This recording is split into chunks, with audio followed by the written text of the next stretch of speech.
Hello there, and thank you for joining us today. I'm Katie Baines and I support with the communications of the Gender Inclusion Network. I'm joined here today by Caroline Wagstaff, CEO of the London Market Group, who plays a really active role in promoting inclusion in our industry. Thank you for joining us, Caroline. My pleasure, lovely to be here, Katie. Thank you so much. Can I get you to introduce yourself, tell us a bit about your role? That would be great. Brilliant. So my name is Caroline Wagstaff. I'm the Chief Executive of the London Market Group. I've held the role now for just coming up for 2 years.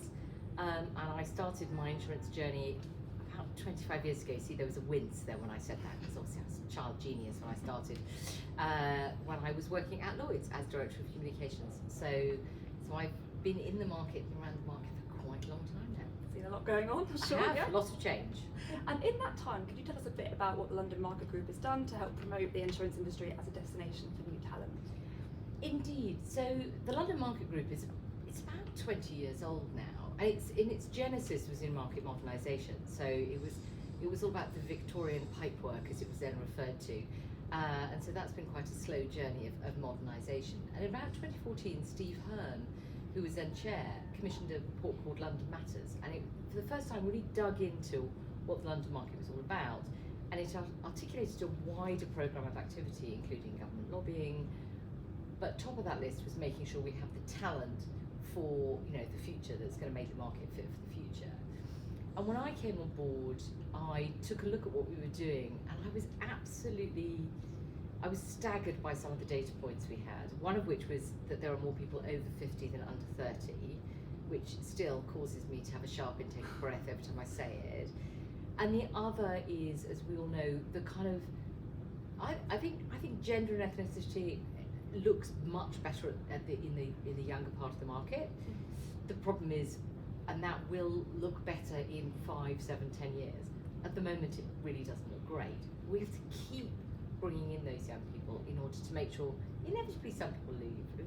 I mean, insurance does seem to hold people forever, but nevertheless, we need to keep doing that. So we've made it much more important, and we've been much more focused on what we're doing at saying our job is to make insurance a destination career for young people, and that with a very clear sort of call to arms, which we can engage everybody on. You spoke a bit about bringing young people into insurance. Can we get a bit more detail about how you're doing that? And I would like you to bring up the TikTok. Yes! I'm so fascinated. Please tell us about that. So the thing that really struck me was when I took the job, everyone said to me, so Caroline, because a bit of mansplaining went on, what you need to do is you need to go into all these schools and you need to do a presentation about why specialty insurance is great. I was like, okay, I'm not Dolly the sheep, there is only one of me. How am I going to do that? There's 16,500 secondary schools in the UK. So it's a nice idea, but clearly that's not going to be enough.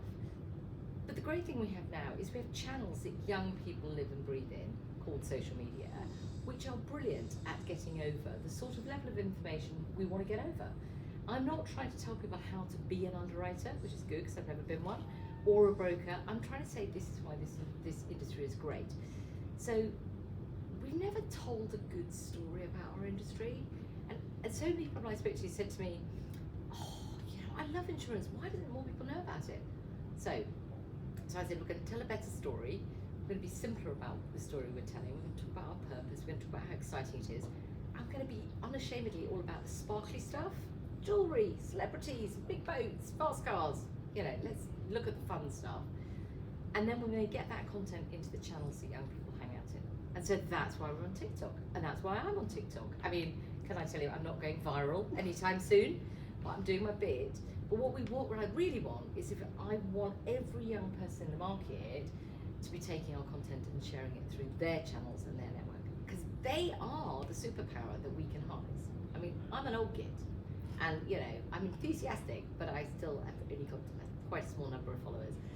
If every young person could be doing that, we'd be off to the races. You never know, this might go viral. This might go viral. This could be my viral opportunity.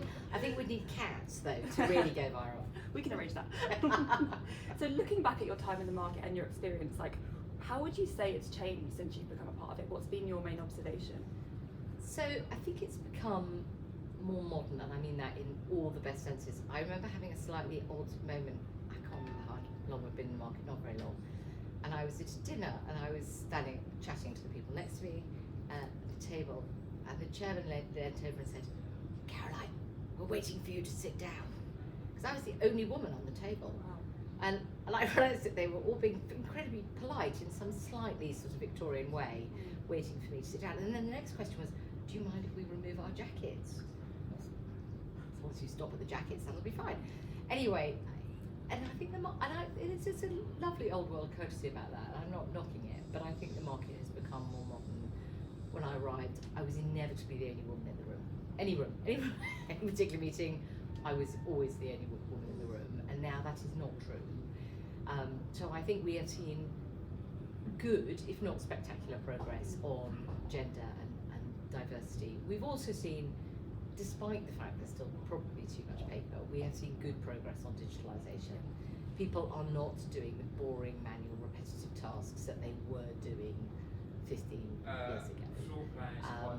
But the great thing is that things like the underwriting floor are still the underwriting floor, and there's still this incredibly dynamic place where people come and do face-to-face business that sets us apart from anyone else. So we've had good change, but also good continuity.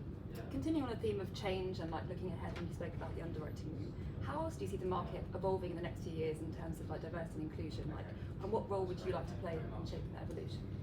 So when I'm in my bath chair, my stick, I want to be in. And the thing I did was I made insurance sound sexy for young people. Everyone will be going, ooh.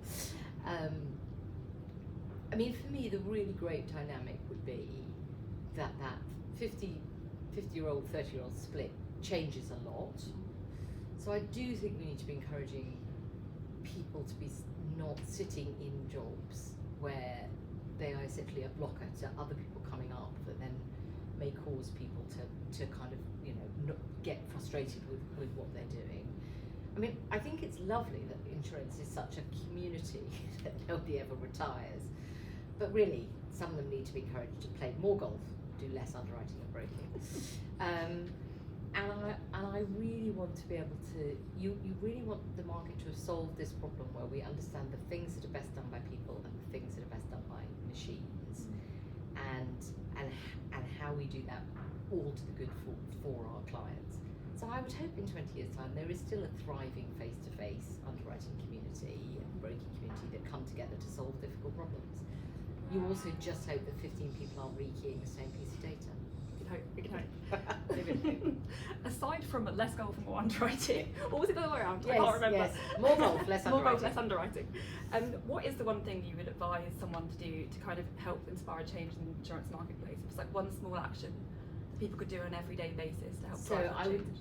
And this it's not meant to be, it's not ages. So I would say that if you're not active on social media, and that's not your thing, that's fine, but make sure that the people who report to you feel empowered and encouraged to understand that we have the tools of change within our hands.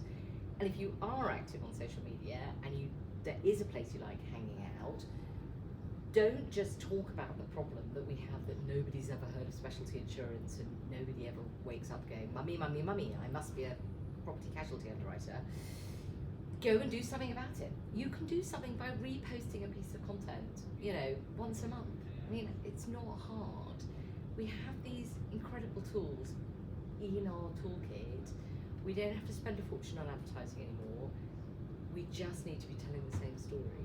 So that's my ask of everyone. If you're not doing it yourself, empower other people to do it. If you do yourself, do it. On that note, please do like and comment and share this video. Yes. And kind of while we round things up, you talk about empowering people and that kind of thing. So what advice would you give to your younger self now from a career perspective, personal perspective, if you could? My first piece of advice is honey catches more flies than vinegar. And last time I said that, someone looked at me I think I realised late in life that charm and being nice to people can get you much further than being aggressive and difficult. Aggressive and difficult is occasionally required, but it's all about balance. My second thing is only worry about the things you can actually do something about. When I was younger, I used to spend hours worrying about things where, unless somebody was going to give me a magic wand, I was never going to make it better. Like, why worry about a flight that's not going anywhere? Unless you're going to fly it, don't worry about it. I spent hours in airports fretting about stuff. So really concentrate on things that you can actually do something about. And there's enough of those to worry about without worrying about the stuff where you can't actually do anything. So those are I think my two biggest learnings. And go home earlier. You're just not good after 6 o'clock in the evening. Go home, have some supper, go for a walk, and if you still need to do something, you'll be better off doing it then than working till 9 o'clock at night. That's excellent advice. Thank you so much, Caroline. My With that, pleasure. wrap things up. Thank you so much for joining us today. Good, thank you.